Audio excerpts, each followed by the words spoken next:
Hello everyone and welcome back to Kanen Coffee. Here we have this beautiful VBM espresso machine. Now unfortunately we do not have the tray, the portafilter, tray gray and the water tank, which really makes it hard for us to service the machine and work with it, but we were able to do a tune-up, descale the machine and still service the E61 group head. So starting with one shot of espresso, we're going to be testing it out. Then we're going to be using the steam and then the hot water.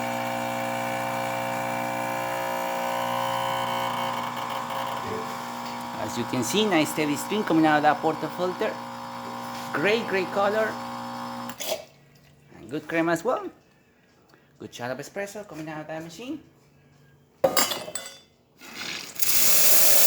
steamer, as you can see, very powerful.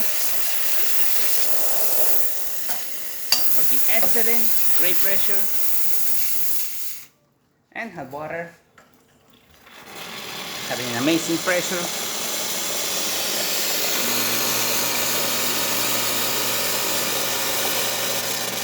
Working excellent. So there you have it, VBM and Domobar working once again and ready to brew. Thank you so much for playing with Kanen Coffee. Please subscribe to the channel if you haven't done so already.